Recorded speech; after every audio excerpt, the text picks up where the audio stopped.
எவ்வளோ பெரிய ப்ரொடெக்ஷன். 12 ஆசீர்வாதத்தில் ஒரு ஆசீர்வாதம். நீ ரட்சிக்கப்பட்டுட்டீன்னா நீ திசைகட்டு போக மாட்டேன். டோன்ட் வரி, நான் இருக்கேன். ஆடுகள் ஓநாய்களுக்குள்ளே ஆடுகளை அனுப்புகிறேன். எந்த எந்த மதீனனான முட்டாள் மேய்ப்பன் ஓநாய்களுக்குள்ள ஆடு அனுப்புவான்? அவர் சொல்றாரு, ஓநாய்களுக்குள்ளே ஆடுகளை அனுப்புகிறது போல உங்களை அனுப்புகிறேன். ஏன்டா அனுப்புறேன் அப்படின்னா, ஆட்டு மேல இருந்த நம்பிக்கையில் அல்ல, மேய்ப்பன் மேல இருக்கிற நம்பிக்கையில் அனுப்புறேன். ஹல்லேலூயா!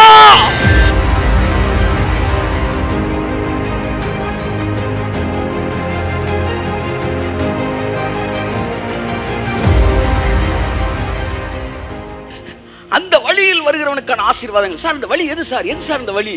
ஆவியானவர் சொன்னாரு, எது அந்த வழி என்று கேட்பதை விட யார் அந்த வழி என்பதே சிறந்த கேள்வியா இருக்கிறது.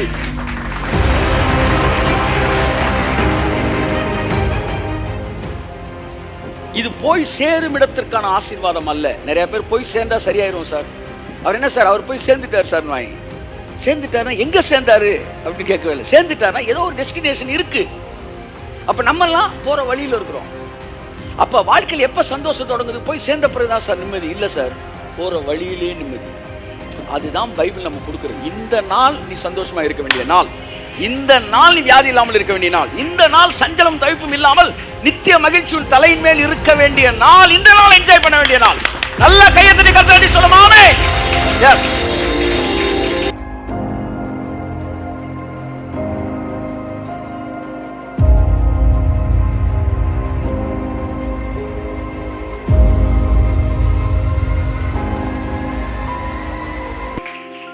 ஓகே நண்புக்குரியவர்களே, ஆகவே தொடர்ந்து இந்த வார்த்தையை இன்னும் ஆழமாய் இருதயத்தில் பதிக்கத்தக்கதாக நாம் ஏசாயா 35 அதிகாரத்தை தொடர்ந்து வாசித்துக் கொண்டு இருக்கிறோம். த ஹைவே பிளெஸிங்ஸ் என்று நாம் வாசித்துக் கொண்டு இருக்கிறோம். அதாவது சியோனுக்கு போற வழியில் இருக்கிற ஆசீர்வாதங்கள், பரலோகத்தின் ஆசீர்வாதங்கள் அல்ல, பரலோகத்தின் பாதையில் இருக்கிற ஆசீர்வாதங்கள். பாதைக்கு ஒரு ஆசீர்வாதம் இருக்கு பாருங்க. போன பிறகுதான் ஆசீர்வாதம் கிடையாது. அந்த பாதைக்குள்ள நீங்க வந்தாலே ஆசீர்வாதம். அந்த பாதைக்குள்ள வந்தாலே ஆசீர்வாதம். ஆவியானவர் கேட்டாரு, நான் மரண இருளின் பள்ளத்தாக்கில் நடந்தாலும், ஒரு பாதை இருக்கு, அந்த பாதை மோசமான பாதை சார் அப்படின்னா ஆபத்து எங்க இருக்கு? அந்த பாதையோட முடிவில் இருக்கா, போற வழியில இருக்கா? அந்த பாதை மோசமான பாதைன்னா ஆபத்து போற பாதையிலே இருக்கு. அப்படி ஒரு பாதை ஜீவ பாதைனா ஜீவன் போற வழியிலே இருக்கு. That is what the meaning of this verse. அப்ப இந்த ஏசாயா 35 நம்ம தியானிச்சுக்கிட்டு இருக்கிறோம். போன வாரம் அதை ஸ்டார்ட் பண்ணோம். மீட்கப்பட்டவர்கள் அதிலே நடப்பார்கள். யார் மீட்கப்பட்டவர்கள்? 1 பேதுருவில் சொல்லப்பட்ட வார்த்தையின்படி வெள்ளியினாலும் பொன்னினாலும் மீட்கப்படாமல் வெளியேறப்பட்ட ரத்தத்தினால் மீட்கப்பட்டோம். இப்ப நம்ம தான் அந்த பாதையில் இருக்கிறோம். ஸோ நம்ம குறித்த உயில் தான் அது. அந்த 12 ஆசீர்வாதம், ஏறக்குறைய 12 ஆசீர்வாதங்கள் இந்த ஏசாயா 35 இருக்கு. எத்தனை ஆசீர்வாதம்? எனக்கு தெரிஞ்ச ஆல்மோஸ்ட் 12 blessings, இகபர ஆசீர்வாதங்கள். It is connected with this world and the next world. ரெண்டையுமே கனெக்ட் பண்ணி 12 ஆசீர்வாதம் இருக்கு. அந்த 12 ஆசீர்வாதத்தை பார்த்துட்டு அதுல ஒரே ஒரு ஆசீர்வாதத்தை மட்டும் இந்த வாரம் பார்க்க போறோம். Only one blessing. இது உங்க வாழ்க்கையில நீங்க என்ஜாய் பண்ண போறீங்க. When you understand it, you will enjoy it more. ஆமென் சொல்லுவோம். வாசிப்போம். 35ல முதல் வசனத்திலிருந்து அப்படியே மெதுவா வாசிப்போம். ஓகே. வனாந்திரமும் வறண்ட நிலமும் மகிழ்ந்து. ஏசாயா 35 அதிகாரம் ஒரு சிறப்பான அதிகாரம். நல்லா கவனிங்க. ஏசாயா 30 வரைக்கும் ஏசாயாவோட ரைட்டிங்ஸே வேற மாதிரி இருந்திருக்கு. ஏற்கனவே நான் சொன்னேன். 30க்கு மேல நாட் ஒன்லி 30, நாட் ஃப்ரம் 30, 40ல இருந்து 40 வரைக்கும் அவனோட ரைட்டிங் ஸ்டைல் வேற மாதிரி இருக்கு. 40க்கு மேல ரைட்டிங் ஸ்டைல் மாறுது. அதுக்கு முன்னாடி இடையில ஏசாயா எழுதுறான். ஏசாயா பார்த்த பார்வையெல்லாம் தூர பார்வை. இயேசு வர்றதை ஏசாயா பார்த்தான். இயேசு சிலுவையில் அறையப்படுறதை ஏசாயா பார்த்தான். கை தட்டுங்க ஒரு தடவை. ஆமென் சார், நல்லா தான் தட்டுங்க, நல்லா தட்டுங்களேன். வாழ்ந்த ஏசாயா மாதிரி ஒரு ப்ராஃபட்டா என்ன செய்யணும்? வாழணும். எலியா டஸ் புஸ்ன்னு 10 பக்கத்துல மேட்ட சோழியை முடிச்சுட்டாரு கர்த்தர். அக்னி இறக்குனா அதை இறக்குனா 10 பக்கத்துல சோழியை முடிச்சிட்டாரு. ஆனா இவன் ஒன்றும் அற்புதம் செஞ்ச மாதிரி இல்லை. அவன் பாட்டு ஒரு 100 பக்கத்துல கும்மு நிற்கிறான் சார். ஸோ ஸ்பீக்கிங் ப்ராஃபட்டோட ரைட்டிங் ப்ராஃபட்ஸ்க்கு வேல்யூ கூட. நானும் உங்களுக்கு சொல்றேன், நீங்க பிரசங்கம் பண்ணுனா இந்த ஜெனரேஷனுக்கு ஆசீர்வாதம். ஆமா, ஐயா ஹேகின் மாதிரி எழுதுனீங்கன்னா அடுத்த ஜெனரேஷனுக்கு ஆசீர்வாதம். லிட்ரேச்சர்ன்றது பெரிய விஷயம். ஏசாயா வந்து பயங்கரமான ஒரு ப்ராஃபட். பாட்டுக்கு ஒரு 60 அதிகாரத்தை அள்ளி தட்டிட்டான் சார். என்னென்ன பார்த்துருக்கு? ஏசு பிறக்கிறத அப்பயே பார்த்தான் சார். நமக்கு ஒரு பாலகன் பிறந்தார், நமக்கு ஒரு குமாரன் கொடுக்கப்பட்டார். ஏசு கிறிஸ்து மினிஸ்ட்ரி ஸ்டார்ட் பண்றது அப்பயே எழுதுனான் சார். ஈசான் அடிமரத்திலிருந்து ஒரு வேறு முளைத்து கிளம்பிட்டு இருந்தார். அவர் வந்து நன்மை தீமை அறியத்தக்க வருஷம் வரைக்கும் 30th வரைக்கும் எழுதுறான். ஏசுநாதர் சிலுவையில் அறியப்படுறத, ஏசப்பா சிலுவையில் அறியப்படுறத எழுதிட்டான் சார். நம்முடைய பாடுகளை ஏற்றுக்கொண்டு நம்முடைய துக்கங்களை சுமந்தார். அவர் மரித்து 3ஆம் நாள் உயிரோடு எந்திரிக்கிறது எழுதிட்டார் சார். அவர் மரணத்தை ஜெயமாய் விழுங்குவார் எழுதுறான் சார். அதுக்கப்புறம் 1000 வருஷம் அரசாட்சி எழுதிட்டான். நித்திய மகிழ்ச்சி அவர்கள் தலைமையில் இருக்கும், சஞ்சலமும் தவிப்பும் ஓடிப்போம். என்ன ப்ராஃபட்! இவன் கூட இருந்தக்கலாம் எசேக்கியா கும்பிட போட்டு கூட இருந்துக்கணும்.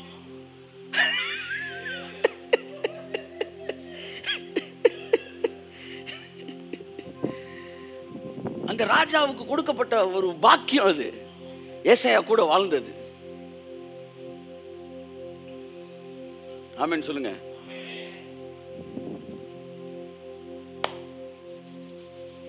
என் அன்புக்குரியவர்களே, இந்த ஏசாயா எழுதின 35வது அந்த அதிகாரம் வந்து it is the highway blessings of the highway.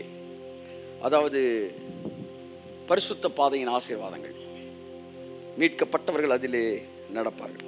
வாசிப்ப 12 லைட்டார் glands அப்படி பார்த்துட்டு ஒரே ஒரு விஷயத்தை மட்டும் உங்களுக்கு வாசித்துட்டு நான் முடிக்கிறேன். வாசிங்க முதல் வசனத்துல இருந்து. வனாந்திரமும் வறண்ட நிலமும் மகிழ்ந்து கடுவெளி கழித்து புஷ்பத்தை போல செழிக்கும். நல்லா பாருங்க, என்னைக்கு இயேசு சொந்த இரட்சகரா ஏற்றுக்கொண்டு அந்த பாதைக்குள்ள நீங்க அடி எடுத்து வைக்கிறீங்களோ, எப்படி அடி எடுத்து வைக்கிறீங்களோ, அன்னைக்கே உங்க வாழ்க்கை முதலாவது செழிப்புக்குள்ளாய் கடந்து வருகிறது. நன்றாக கவனியுங்கள். இந்த 12 ஆசீர்வாதங்கள் நாம் வந்து நம்ம வாசிக்கிறோம். இந்த 12 யாருடைய ஆசீர்வாதங்களா? அந்த பாதையில் நடக்கிறவனோட ஆசீர்வாதங்களாம்.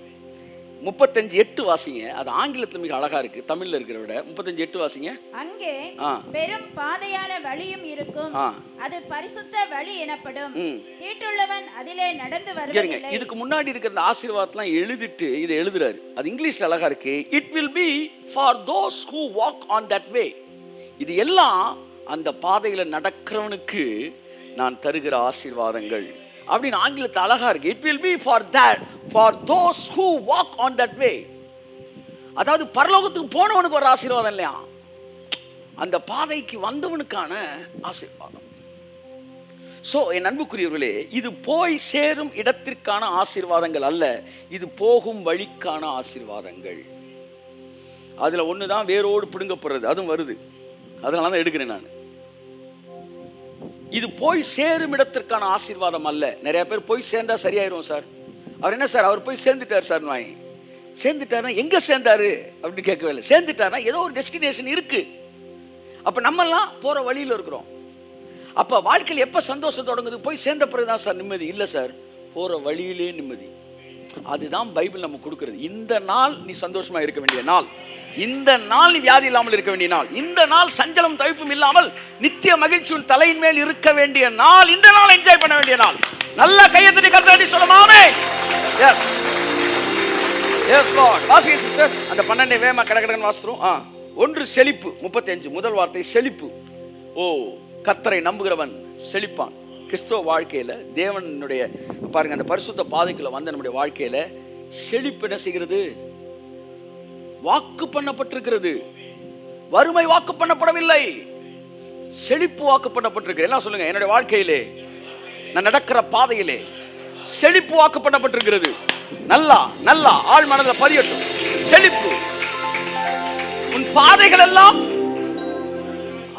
பாத்தீங்களா, அங்கேயும் பாதை தான் வருது. அப்ப செழிப்பு எங்க இருக்கு? பாதைகள் எல்லாம் நெய்யாய் பொழியும். அவங்க பாதை எது? வனாந்திரம். வனாந்திரத்தில் நெய் பொழியுமா? இங்கே கேட்ட மாதிரி இருக்க, வனாந்திரம் முழுவதும் நெய்யாய் பொழியும்.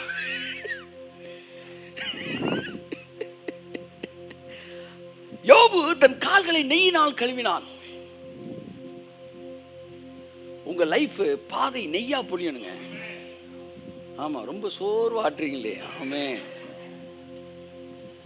இயேசு நாமத்தில். ஆமாம், தரித்திரம் வாழ்க்கையில் இருந்தால் போயிடும், சிந்தனையில் இருந்தா. ஆமாம், நெய்யை ஊத்துறானா அவன் கௌரி ஹோட்டலில் அப்படி ஆட்டுறான் கையை. என்னடா கரண்டி அப்படின்றான்.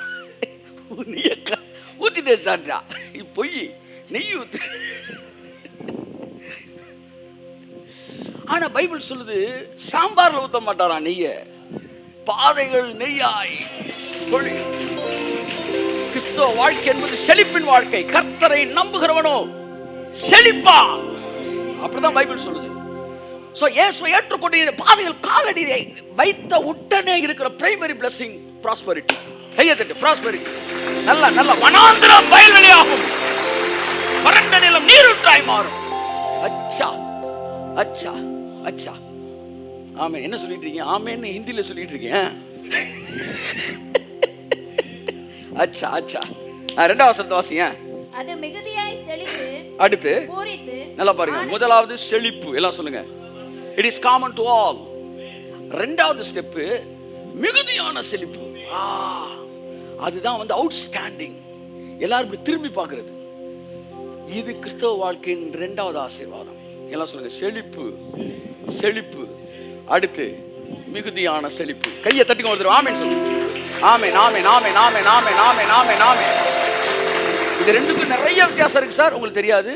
நீங்க பிராக்டிக்கலா உள்ள போகும்போது தான் தெரியும். பிராக்டிக்கலா உள்ள போகும்போது தான் செழிப்புனா என்ன, மிகுதியான செழிப்புனா என்ன அப்படின்னு உங்களுக்கு தெரியும்.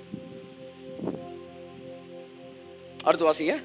அது மிகுதியாய் செழித்து பூரித்து ஆனந்த களிப்புடன் பாடும் லீபனோனின் மகிமையும், லீபனோனின் மகிமையும், கர்மேல் சாரோன் என்பவைகளின் அலங்காரமும் அதற்கு அளிக்கப்படும். ஆமென். அவர்கள் கர்த்தருடைய மகிமையையும் நமது தேவனுடைய மகத்துவத்தையும் காண்பார்கள்.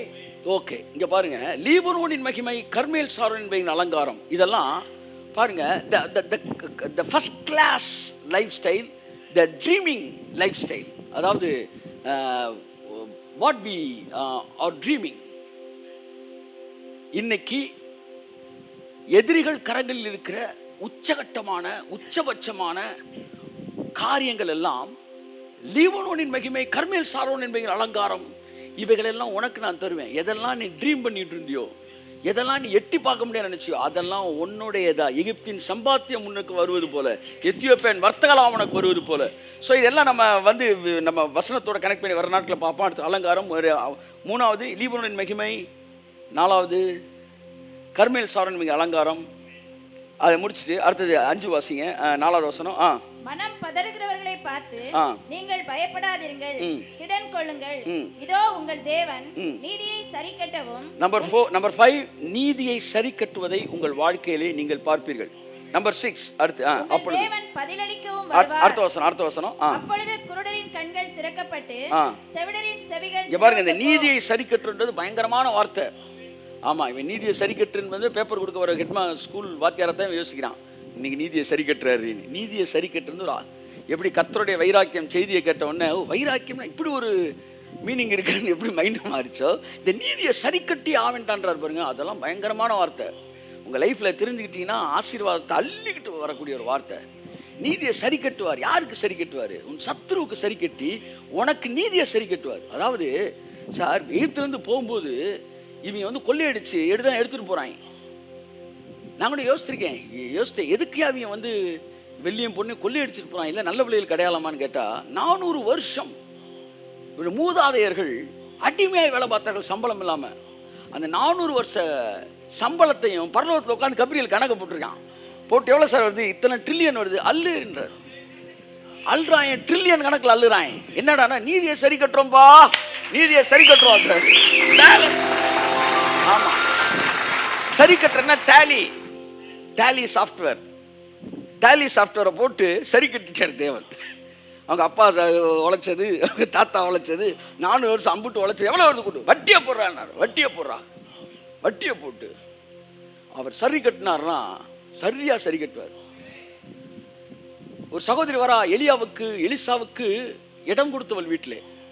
அவன் பிள்ளை மரித்து போன உயிரோடு எழுப்பியிருக்கிறார் எலிசா.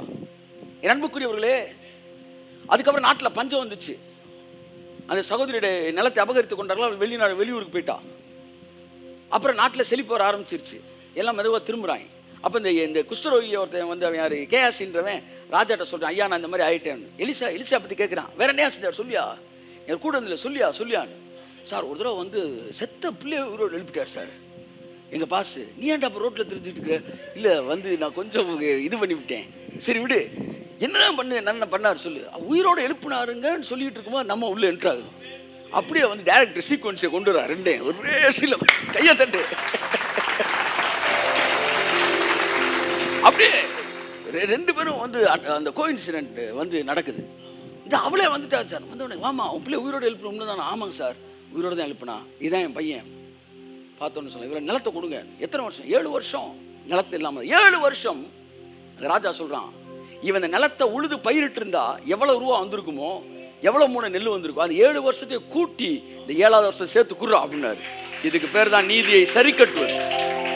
தேவனுடைய வாழ்க்கையில் ஒன்றை கொடுக்கும்போது நீ இழந்து போன நாட்களையும் சேர்த்து வைத்து உனக்கு கொடுப்பார்.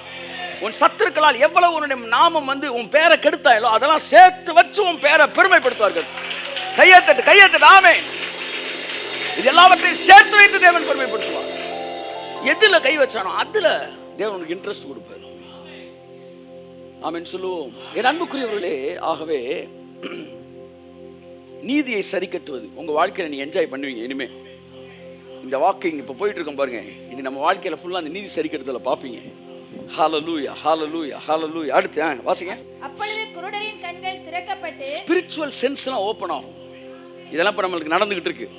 இதுக்கு முன்னாடி நம்மளுக்கு இருந்த மைண்ட் செட் வேற, நம்ம பார்த்த பார்வை வேற. இப்போ பாருங்களேன், ரட்சிக்கப்பட்ட உடனே நம்ம சென்ஸ் எல்லாம் ஓப்பன் ஆகி கண்ணு திறக்குது, காது திறக்குது, வந்து இது எல்லாம் வந்து ஆவியான இறங்கணும்னு அப்போஸ் 2ஆவது நடந்து உங்களோட ஸ்பிரிச்சுவல் சென்ஸ் ஓப்பன் ஆகி you start walking in spirit realm, super natural realm. இதுக்குள்ள நீ நடக்க ஆரம்பிப்ப. இதுவரை குருடனாக இருந்த ஆவிக்குரிய பார்வை இனி திறக்கப்பட ஆரம்பிக்கும். அந்த பாதையில நடக்கிறவர்களுக்கு நடக்கிற ஆசீர்வாதத்துல இது ஒன்று சொல்றாரு. அடுத்து வாசிங்க. செவிடரின் செவிகள் திறவுண்டு போம். அப்பொழுது முடவன் மானை போல குதிப்பான். வனாந்திரத்திலே தண்ணீர்களும் கடுவெளியிலே ஆறுகளும் பாய்ந்தோடும். This is what spiritual flourishness. முத சொன்னது it's secular flourishness. This is spiritual flourishness. எப்போ உன் கண்ணு திறக்குதோ அப்போ உன் வாழ்க்கையில் இருக்கிற ஆசீர்வாதங்கள் அந்த உள்ளுக்குள்ள இருந்து அந்த பாய்ந்து ஓடுகிற gushing out the fountain, the rivers and streams. என்னில் விசுவாசமா இருக்கணும், அவனுக்குள்ள ஜீவத்தில் நதி பாயும். ஆவிக்குரிய வாழ்க்கைன்றது ஒரு செழிப்பான வாழ்க்கையா மாறிடும். ஒரு காலத்தில் பாருங்க, ஒரு அதிகாரம் வாசிக்கிறதுக்குள்ள இடுப்பு எலும்பு கலண்டுரும். நமக்கு அப்படியே வறட்சியில் இருந்தோம். ஆனால் இன்னைக்கு என்னடான்னா பைபிளை மூட முடியல.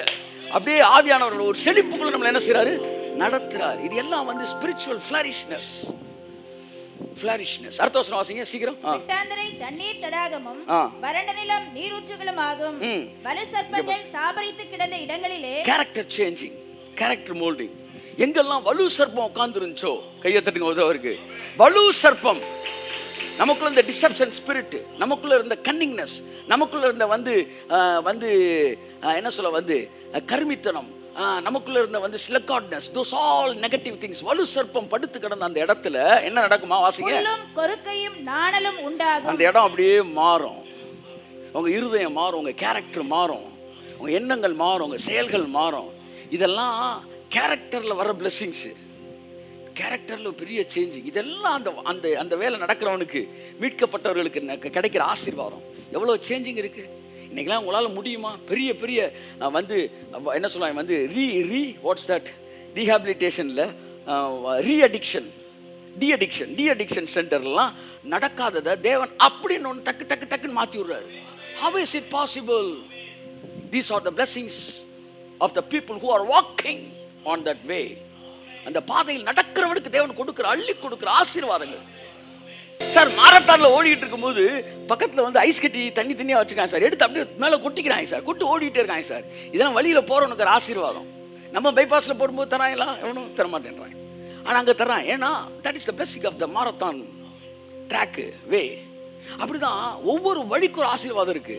அப்படிதான் இயேசு சொந்த ரட்சகராக ஏற்றுக்கொண்ட நம்முடைய வாழ்க்கையில அந்த வழிக்குள்ள நுழையும் போது உங்களுக்கு நடக்கிற ஆசீர்வாதங்களை பைபிள் சொல்லுது. இதெல்லாம் உங்களுக்கு ஆட்டோமேட்டிக்கா ஜாயின் பண்ணிரும். சக்குன்னு உள்ள சேர்ந்துரும் உங்கள்ட்ட வந்து. வாசிங்க, அடுத்து வாசிங்க. அங்கே பெரும் பாதையான வழியும் இருக்கும். 9வது blessing இது. அது பரிசுத்த வழி எனப்படும். தீட்டுள்ளவன் அதிலே நடந்து வருவதில்லை. இங்க பெரும் பாதையான வழி 9, அதை பத்தி அப்புறம் பேசுவோம். 10 தீட்டுள்ளவன் அதிலே நடந்து வருவதில்லை. இதைத்தான் உங்கள்ட்ட பேச போறேன் இன்னைக்கு. அடுத்து அந்த வழியில் 10 நடக்கிறவர்கள் பேதையரா இருந்தாலும் திசை கெட்டு போவதில்லை. பெரும்பாதை, இது ரெண்டும் ஒண்ணுதான். அந்த பெரும்பாதையான வழி இருக்கும், அதிலே தீட்டுள்ளவன் வருவதில்லை. இதை மட்டும் தான் இன்னைக்கு நான் இங்க இருந்து தான் பேச போறேன். உங்க பாதையில நெகட்டிவ் திங்ஸ் ஜேர்னி பண்ண முடியாது. இதை நம்ம கொஞ்ச நேரம் பேச போறோம். பரமபிதா நடாத எதுவுமே ரொம்ப அது வந்து நடந்து வருகிறது இல்லைன்றது ஆங்கிலத்தில் அழகா இருக்கு. உன் கூட சேர்ந்து ஜேர்னி பண்ண முடியாது. கைத்தட்டு. ஆமே. தீட்டுள்ள எதுவும் உன் கூட ரொம்ப நாள் டிராவல் பண்ண முடியாது. கையை தட்டு. தீட்டுள்ளவன் எவனும் அதிலே வருவதில்லை. இல்ல அதிலே நடந்து வருவதில்லை. அப்படின்னா ஆங்கிலத்தில் எப்படி இருக்கு sister? The unclean will not journey on it. It is not entering. Journey. சில நேரம் என்டர் ஆயிருக்கலாம் அவன் வாழ்க்கையில, தேவையில்லாத சிலர் என்டர் ஆயிருக்கலாம். ஆனா ரொம்ப நாள் ஜேர்னி பண்ண முடியாது சார். முடியாது சார். கை தட்டுங்க சார். கை தட்டுங்க sir. That is what a blessing of the people, those who are walking on the way of the king. It will not journey with you. அதை பார்ப்போம் நம்ம அடுத்து. இது 10வது ஆசீர்வாதம். 9வது ஆசீர்வாதம் 10. அங்கே சிங்கம் இருப்பதில்லை. It talks about devil. You cannot see devil on that way. பாருங்க 10வது ஸ்டெப்ல இது நடக்குது. ஒவ்வொன்றும் அப்படி செக்மெண்டா மாறி ஒரு லெவலுக்கு மேல பிசாசே காணோம் அப்படின்னு சொல்லிட்டு சார் ஏன் சீன் இதோட முடிஞ்சிச்சு, அப்படியே ஒதுங்கிடு. அதுக்கப்புறம் you cannot see devil. பாருங்க பிசாசானவன் என்னை பின்தொடர்ந்து கொண்டே கடந்த 20 வருடங்களாக.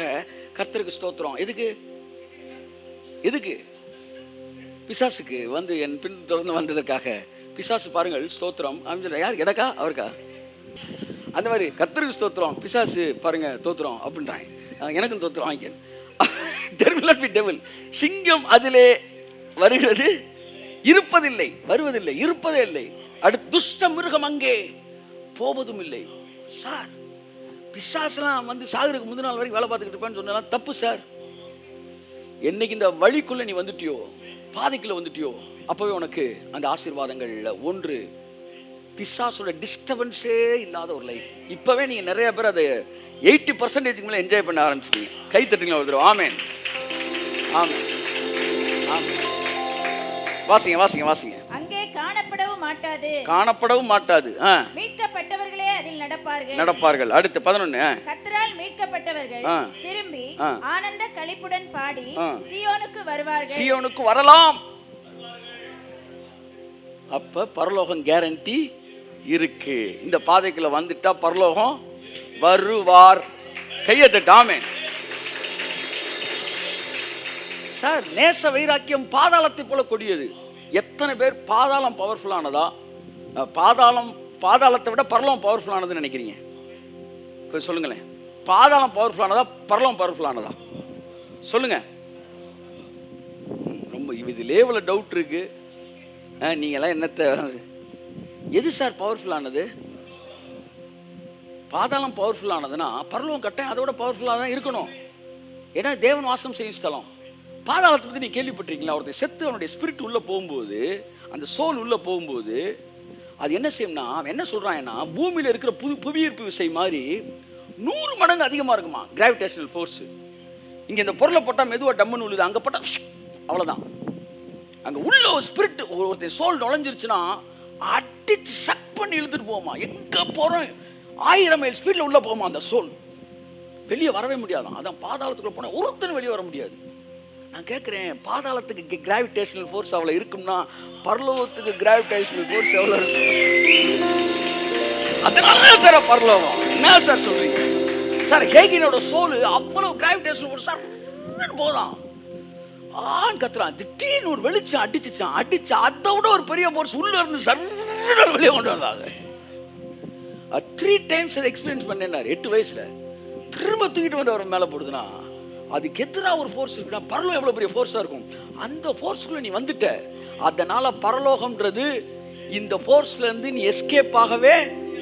அதனால பைபிள் நீதிக்கு அடிமைகளானீர்கள் என்று உங்களை சொல்லுகிறது. பரலோகத்தை பற்றி டவுட்டில் இருக்கிற மாதிரி முட்டாள்தனமான செய்தி எதுவுமே. மீட்கப்பட்டவர்கள் அதில் நடப்பார்கள், அவர்கள் சீயோனுக்கு வருவார்கள். மீட்கப்பட்டவர்கள் யார்? 1 பேதுரு சொல்லுது, வெளியினாலும் பொன்னினாலும் நீங்கள் மீட்கப்பட ரத்தத்தினால் மீட்கப்பட்டவங்க மட்டும் கை தூக்குங்க. அப்ப நீங்க எல்லாம் சீயோனுக்கு வர போறீங்க. ஆமென். சீயோனுக்கு வருவார்கள்.